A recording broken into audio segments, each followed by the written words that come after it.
Acınızı ne kadar çok açığa çıkarırsanız, o kadar çok insan size zarar vermek isteyebilir. Her zaman olmasa da bazı insanların acı çektiğinizi görmekten zevk alması, hatta bunun olmasına veya kötüleşmesine katkıda bulunması yaygındır. Ne yazık ki bu sadizm ve kıskançlık davranışı pek çok kişide mevcuttur ve ister iş yerinde, ister arkadaş çevresinde, hatta aile içinde olsun, hayatın çeşitli alanlarında kişisel gelişiminize gerçekten engel olabilir. Bu nedenle zayıf noktanızı göstermemeyi öğrenmek güçlü noktanız haline gelebilir. Kendinizi fırtınanın ortasında bir ağaç olarak hayal edin. Yapraklarınız uçuşabilir ve dallarınız sallanabilir. Ancak gövde sağlam kalır çünkü dünyanın derinliklerine kök salmıştır. Burada öğreteceğimiz sessiz direnişin portresi budur. Eğer dış veya iç sorunlardan kolay kolay etkilenmediğinizi gösterirseniz, her zorluğun size ağaç gibi olmayı öğreteceği, nasıl daha güçlü olabileceğinizi konuşacağız. Hiçbir şey sizi rahatsız etmiyormuş gibi davranarak fırtınayı inkar etmiyorsunuz. Ancak yağmurun sizi ıslatmasına ve rüzgarın sizi devirmesine izin vermemeyi seçiyorsunuz. Kaos denizinde kararlı, güçlü ve sakin bir şekilde kendi kaderinizin efendisi olmayı öğreneceksiniz. Bu videomuzda adını muhtemelen duymuş olduğunuz büyük ve ünlü filozof Epiktetos'un 18 stoacı ilkesinden bahsedeceğiz. Ayrıca sizi gücünün gök gürültüsünden değil, yolu aydınlatan ışığın sessizliğinden geldiği kendini tanımaya davet ediyorum. Bu nedenle önümüzdeki birkaç dakika için günlük dikkat dağıtıcı unsurlara değil, bu içeriğe odaklanın.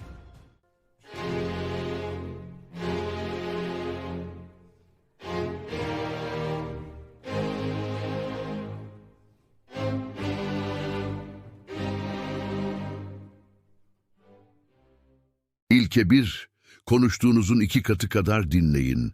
Doğanın bize neden 2 kulak ama tek ağız verdiğini hiç düşündünüz mü? Epiktetos'a göre bunda bir hata ya da tesadüf yok. Aksine bu gerçeğin arkasında net bir amaç var. Başkalarının sesine aşık olmaya çağrıldığımız kadar kendi sesimize de aşık olmamak. Kendi konuşmamızı defalarca tekrarlayarak değil, başkalarından öğrenerek hayatta ilerleyebiliriz. O halde bugünden itibaren çevrenizdeki insanların söylediklerine daha çok, şimdiye kadar savunduklarınıza daha az dikkat etmeye başlayın. İlke 2. Her zaman en kötüsünü bekle. Kaygının ve onun yıkıcı sonuçlarının en büyük nedenlerinden biri, gelecekte olumsuz koşulların bizi beklediğine inanmaktır. Çocuklarımızın eğitimlerini yarıda bırakmasından, işten atılmamızdan, eşimizin başkasıyla ilişkisi olduğunu itiraf edip boşanma talebinde bulunmasından ya da başımıza kötü bir şey gelmesinden korkarız. İflas etmemiz gibi. Sorun şu ki, bir gün bu sorunlardan birinden, ertesi gün başka birinden ve başka birinden korkuyoruz.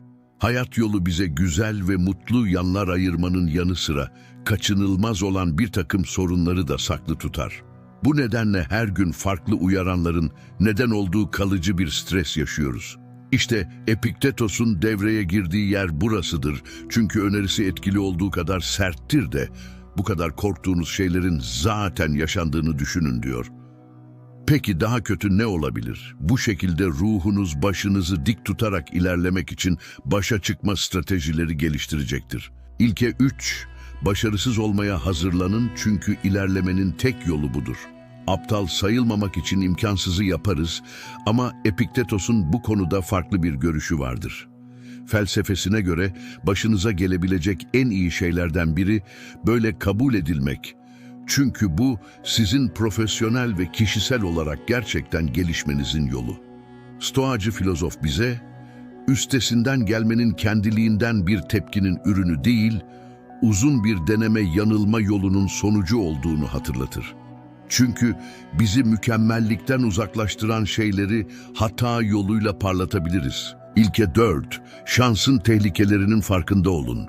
Arzuladığımız bu zenginlik, çok az insanın kurtulabileceği bir damgayı da beraberinde getiriyor. Ve bu sadece Bizden fayda sağlamak için birden ortaya çıkacak insanlarla ilgili değil, mesela bize karşı hissetmedikleri bir dostluğu taklit ederek faydalanmaya çalışan insanlarla ilgili. Paranın insanları dönüştürme yeteneği vardır ve bu mutlaka daha iyiye doğru gitmesi anlamına gelmez. Bu çok imrenilen kaynağın sahibi olduğumuzda, o zamana kadar sahip olduğumuzu bilmediğimiz bir şeye sahip oluruz. İşte o andan itibaren ruhumuz, ahlaki değerlerin kaybı karşısında kendini zehirlemeye başlayabilir. İlke 5. Tek bir umuda tutunmayın.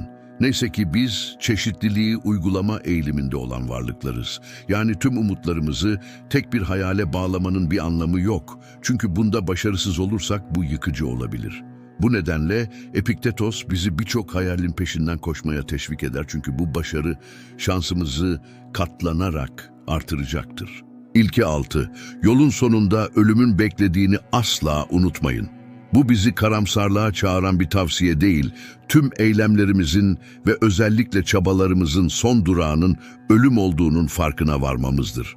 Bunu aklımıza getirdikten sonra belki de sınırlı hayatımızın 20 yılını üzerimize ne kadar yük olsa da nereye gidersek gidelim yanımızda götüremeyeceğimiz bir evin bedelini ödemek için harcamaya ne kadar değeceğini değerlendirmeye başlayacağız. Ölüm bizi ziyaret ettiğinde telefon, kredi kartı, diş fırçası gibi günlük hayatımızın vazgeçilmezi olduğunu düşündüğümüz eşyaları çantamızda taşıdığımız gibi bu stoacı ilkeleri taşıyan küçük bir defter taşımamız da bize büyük fayda sağlayacaktır.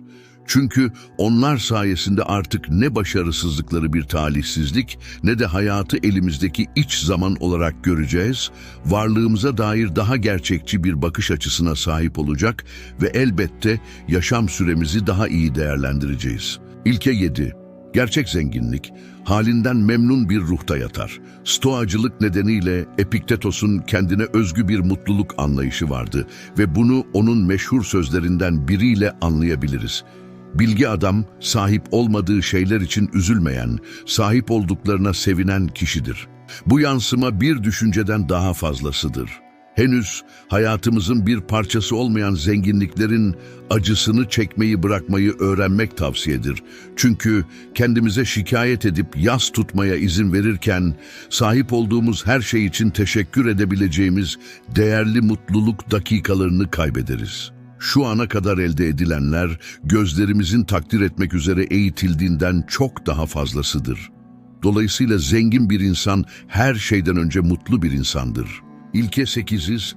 Alçak gönüllülüğü hayatınıza dahil edin. Bir şeyi gerçekten öğrenmek istiyorsanız kişinin zaten bildiğine inandığı şeyi öğrenmesi çok önemlidir.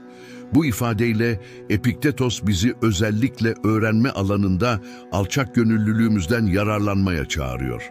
Hayatı boyunca bilginin gururuyla övünerek yaşamak, bizi öğrenmeyi planladığımız şey hakkında tamamen cahil olduğumuz inancından kaynaklanan gerçek bilgiden giderek daha fazla uzaklaştırır. Böylece her şeye öğrenme isteği kadar merak etme yeteneği de barındıran bir çocuğun gözünden bakacağız. İlke 9. Suçluluk vebayla eş anlamlıdır. Dar görüşlü insanlar başkalarını suçlarlar. Sıradan insanlar kendilerini suçlarlar. Fakat bilgeler her türlü suçu aptallık olarak görürler. Epiktetos'un bu sözü sayesinde terapistler artık suçluluk duygusuna hayatımızdan silinmesi gereken bir duygu olarak yaklaşmaya başladılar. Suçlulukla mücadeleyi kazanmanın tek yolu onunla oynamayı reddetmektir. Sorun şu ki, bu kolay bir yola yol açıyor çünkü başkalarını ya da kendimizi suçlayarak hatayı düzeltme sorumluluğundan kendimizi tamamen kurtarıyoruz. Bu nedenle ona başvurmak, kaçılması zor bir ayartmadır. Yalnızca üstesinden gelme kararlılığıyla hareket eden insanlar suçluluk duygusundan kaçınabilir ve yine de eylemlerinin sorumluluğunu almayı başarabilirler. İlke 10. Kazanan insanlarla ittifaklar kurun. Birisi yanımızda hapşırdığında bize bulaşacağı korkusuyla hemen oradan uzaklaşmamız ilginçtir. Ancak her gün maruz kaldığımız en ölümcül bulaşıcı hastalıklardan birine yakalanmamak için pek de tedbirli değiliz. Epiktetos bize bu konuda bilgece bir tavsiye bıraktı. Etrafımızı elimizden gelenin en iyisini yapmamızı isteyen insanlarla çevreleyin, çünkü insanların davranışları ruh halimizi büyük ölçüde etkiler. Enerjimizi tüketip günümüzü mahveden insanlar var. Ama bazıları ise bizi neşe ve dinçlikle dolduruyor. Bu nedenle alabileceğimiz en akıllı kararlardan biri, bizi doğduğumuza pişman etme yeteneğine sahip olanlara veda ederken, hayatımıza güzel enerjiler getirenlerle ittifak kurmaktır. Tepkilerinizin kaderinizi şekillendirdiğini asla unutmayın. Tepkilerimizi hafife almamalıyız, çünkü bunlar kesinlikle başarımızı veya başarısızlığımızı belirler. Epiktetos bu konuda oldukça kategorikti. Başımıza ne geleceğini seçme şansımızın olmadığını ama onu nasıl yöneteceğimizi öğretti. Talihsizlik hepimizin başına gelebilir ama o andan itibaren farkı belirleyecek olan, onun gelişinden itibaren yaptıklarımızdır. Bazı insanlar için boşanma, depresyon ve mağduriyet dünyasına girmek anlamına gelir. Buna karşılık Epiktetos için bu, kendini tanıma yoluna başlamak için altın bir fırsattır. Unutmayın, hayatınız başınıza gelenler değil, onunla ne yaptığınızdır. İlke 12. Her zaman görevini yerine getir. Her birimizin toplumda ve dünyada bir rolü var. Güneşin her sabah doğması için övgüye ya da büyüye ihtiyacı yoktur. Ama her gün doğar ve bu sondur. Bu nedenle doğanın her parçası kendi işini yaptığı gibi biz de yükümlülüklerimizi yerine getirmeliyiz. Eğer işimizi yapmak için övgü bekliyorsak, hem ait olduğumuz çevreyi hem de kendimizi başarısızlığa uğratmış oluruz.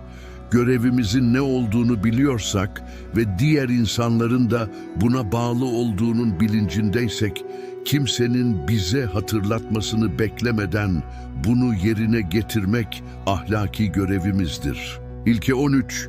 Sizden nefret edenlerden nefret etmeyin, onları görmezden gelin. Sizi eleştiren, küçümseyen, ayrımcılık yapandan çok daha büyük ve üstünsünüz. Bu nedenle o kişiden nefret ederek değerli zamanınızı boşa harcamayın. Çünkü o, düşüncelerinizde yer almayı bile hak etmiyor. Bize zarar veren insanlardan korkmamamız konusunda teşvik ediliyoruz. Çünkü bu gürültü bize zarar vermeye yönelik üzücü bir girişimi temsil ediyor. Bu yüzden onu görmezden gelin ve ona karşı bağışıklık kazanın. İlke 14. Basitliğe güvenin. Bugünlerde etrafımızı her türlü lüksle donatma imkanımız varken neden tutumluluk içinde yaşayalım ki? Cevap sandığınızdan çok daha basit ve mantıklı.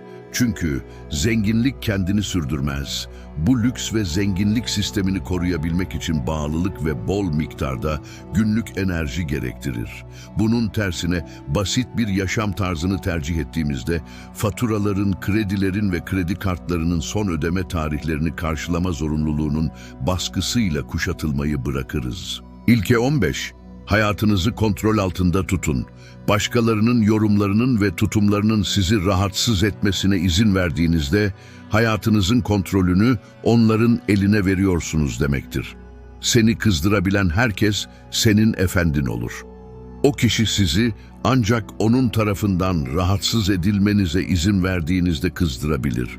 Epiktetos, içimizde pek çok anahtarın bulunduğunu ve bunların bazılarının bizi mutluluğa, bazılarının ise doğrudan duygusal yıkıma götürdüğünü anlamamızı sağlar. Ve bizi kızdıranlara teslim ettiğimiz şey de tam da bu son anahtardır. Bu sorunun çözümü, başkalarının davranışlarından etkilenmemizi engelleyecek bir bariyer koymaktır. Çünkü bireyler mutlaka söylediğinin ve dinlemeye karar verdiğinin sahibidir. İlke 16. Dostluk zenginliğin üstündedir. Gerçek zenginlik gerçek arkadaşlardır. Çünkü bir gün maddi servetimiz tükenirse onlar bizi desteklemek için orada olacaklardır. Bu nedenle kendinizi gerçek dostluklar geliştirmeye adadığınızda çok karlı, uzun vadeli bir yatırım yapmış olacaksınız. İlke 17. Her zaman her şeyden fayda çıkarın. Ne olursa olsun bundan yararlanıp yararlanmamak size kalmış. Bunlar Epiktetos'un sözleriydi. Gördüğünüz gibi bu, sıkıntılardan iyi şeyler çıkarma seçeneğine sahip olmakla ilgili değil, bunu yapmak bizim görevimiz. İçinizde zeka olduğu sürece sizi etkileyen durumdan elde edebileceğiniz avantajların farkına varma yeteneği de olacaktır. İlke 18. Kontrolünüz dışında olan şeyler hakkında endişelenmeyi bırakın. Fikrinizin sahibisiniz, itibarınızın değil. Arama isteğiniz ve şevkiniz var ama sahip olduğunuz malın miktarını veya başarıyı kontrol edemiyorsunuz. Bu nedenle kontrol edemediğimiz şeyler hakkında endişelenmek ve üzülmek sadece zaman kaybetme kararı vermektir. Epiktetos'a göre değiştirme imkanımız olan değerleri geliştirmeye çağrılıyoruz ama aynı zamanda kontrolümüz dışında olan şeyleri bırakıp kaderin halletmesine izin vermek de bizim sorumluluğumuzdur. Stoacı ilkeler, günlük yaşam için inanılmaz derecede yararlı olmasının yanı sıra kötü zamanları ilgiyle ve dayanıklılıkla aşmamıza yardımcı olabilecek öğretilerdir. Felsefelerinde hayal kurmaya yer yok. Sadece öğrendiklerini uygulamaya ve ilerlemeye yer var. Umarım videoyu beğenirsiniz ve sonuna kadar geldiğinize göre fikirlerinizi de bizimle paylaşın ve kanalda yeniyseniz yorumlara Modern Stoacı yazın. Lütfen abone olun. Yakında görüşürüz.